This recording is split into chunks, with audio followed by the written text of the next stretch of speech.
मेरे ना कुछ दोस्त थे जो गांव से ना सिटी पढ़ने के लिए आए थे और उन्होंने आके यहाँ पे एक घर लिया। अब उन्होंने जो घर लिया वो एक नीचे ग्राउंड फ्लोर था, उसके ऊपर फर्स्ट फ्लोर और उसके ऊपर थर्ड फ्लोर था। अब इन लोगों को जो फ्लोर मिला वो था ग्राउंड फ्लोर। अब होता यूं था कि हम लोगों ने जब भी जाना इनके फ्लोर से ना बेतहाशा बू आ रही होनी और वॉशरूम के अंदर गंदगी भरी होनी। हम लोगों ने इनको कहना भाई खुदा का वास्ता है अपना वॉशरूम साफ रखा करो, हम लोग यहाँ पे आते हैं तो एंटर होते ही इतनी बू आती है कि यहाँ पे बैठा नहीं जाता। फिर कुछ वक्त के बाद हम लोगों ने उनके आगे हाथ जोड़े और कहा कि भाई हम साथ मिलके आपके साफ भी करा देते हैं। हम लोगों ने साथ मिलके साफ भी करा दिए, गंदगी फिर खत्म ना हो। कुछ अरसा और गुजरा, मेरा एक दोस्त गया, वो ना उनके लिए रूम फ्रेशनर खरीद के ले आया दो तीन के, भाई ये रख लो खुदा का वास्ता है, गंदगी तुम लोग साफ नहीं करते। उन लोगों ने पिटना, भाई हम लोग ये गंदगी नहीं मचाते, हम लोग नहीं करते। तय ये पाया कि हम लोग ना वॉशरूम बंद कर देंगे। अच्छा, वो वॉशरूम बंद कर दिया, उसको यूज करना छोड़ दिया, उसके बावजूद वहां पे गंदगी और बू की जो है ना वो हर टाइम स्मेल आती रहती थी। इवन जो बिल्डिंग का ओनर था उसने भी आना और आके कहना कि यार तुम लोगों की वजह से यहाँ पे हर टाइम जो है ना वो एटमोसफेयर खराब रहता है, इर्द गिर्द के लोग मुझे शिकायत करते हैं। हुआ यूं कि हम लोगों ने कहा कि भाई पता तो करें गंद आता कहाँ से है।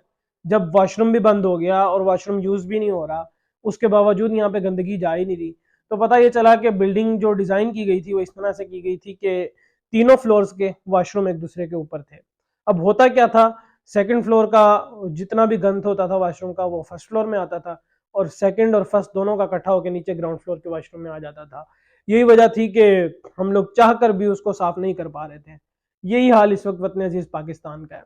ये मिसाल देने का और ये बात बताने का मकसद ये था कि हम लोग जब तक इस चीज को नहीं समझेंगे ना कि गंदगी फैला कौन रहा है और क्राइम कर कौन रहा है, तब तक हम लोग उससे छुटकारा नहीं पा सकेंगे और उससे ओवरकम नहीं कर सकेंगे। अब होता यूं है कि हम लोगों को बार बार इन्फ्लुएंसर्स की तरफ से बताया जाता है, वो उलामा हो, वो मीडिया पर्सन हो, वो कोई भी किसी किस्म का भी इन्फ्लुएंसर हो, वो आपको बार बार बताएगा कि आपका सब्जी वाला भी चोर है, आपका रेडी वाला भी चोर है, हर बंदा चोर है। आपको गंदगी बार बार आपकी दिखाई जाएगी। वो गंदगी आ कहां से रही है इस बारे में कोई भी बात करने को तैयार नहीं है कि वो गंदगी आना तो कैपिटलिस्ट की तरफ से शुरू हुई है।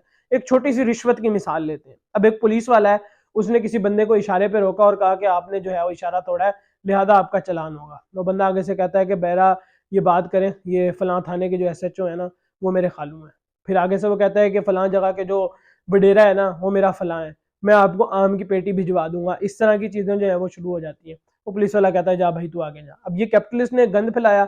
अब जब तीन चार कैपिटलिस्ट इस तरह करके गुजर गए, अब जैसे ही पांचवा शहरी आया जो आम इंसान था, जिसके ना कोई वाकिफ था, जो ना कैपिटलिस्ट था, बल्कि वो दूसरी उस कैटेगरी से था जो मजदूर है, अब उसको रोका और उसका भी चलान काटना था। तो हुआ क्या, पुलिस वाले ने कहा कि अच्छा यार तेरा भी चलान कटना हुआ, तू 200 मिनू दे, तू भी आगे जा।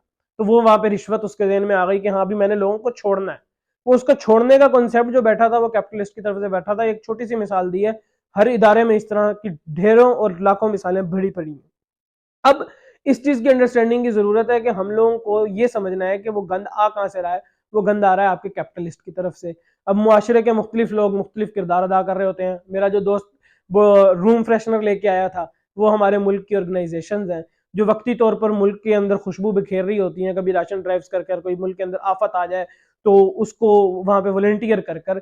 लेकिन सवाल ये पैदा होता है कि क्या ये मुस्तकिल हल है? मुस्तकिल हल वही था जो उस बिल्डिंग का था कि सबसे पहले हम लोगों को बिल्डिंग को रीडिजाइन करना पड़ा। बिल्डिंग को रीडिजाइन करते हुए इस तरह का कानून बनाया गया, इस तरह की उसका स्ट्रक्चर बनाया गया कि हर फ्लोर का गंद उस फ्लोर पर रहेगा और वो अपने गंद को साफ करने का खुद जिम्मेदार होगा। अब मुल्क के अंदर भी इसी तरह का सिस्टम नाफिज करने की जरूरत है कि हर सरमायादार के जो किए हुए जुर्म है उनकी सजा जो है वो आम इंसान को नहीं मिलनी चाहिए। अगर सरमायादार ने कोई जुर्म किया है, उसने जखीरा अंदोजी की है, उसने जो है वो लोगों का टैक्स खाया है, उसने जो भी काम किया उसकी सजा उसको मिलनी चाहिए। वो अपना गंद खुद साफ करे। मुल्क अजीज वतन अजीज को जब बनाया गया तो इसके अंदर सिस्टम इस तरह का इंप्लीमेंट किया गया जिससे कैपिटलिस्ट को फायदा होगा। वजह क्या थी, दुनिया के अंदर ममालिक जो उरूज पर थे वो खुद भी कैपिटलिस्ट थे, तो वो यहाँ पर भी हमेशा कैपिटलिस्ट को नवाजते रहे। आम आदमी का किसी ने भी नहीं सोचा। इस वीडियो को ज्यादा से ज्यादा शेयर करें ताकि लोग बीमारी को समझें। सबसे पहले किसी भी चीज को समझने के लिए, उसका इलाज करने के लिए उसकी बीमारी को समझना जरूरी होता है। जब किसी को बुखार होता है तो हम वहां पर इलाज उसके जुकाम से ज्यादा उस चीज का कर रहे होते हैं कि ये इसको बैक्टीरियल हुआ है, वायरल हुआ है, कौन सा जो है वो इसको वायरस हुआ है, क्या किस वजह से इसको बुखार हो रहा है।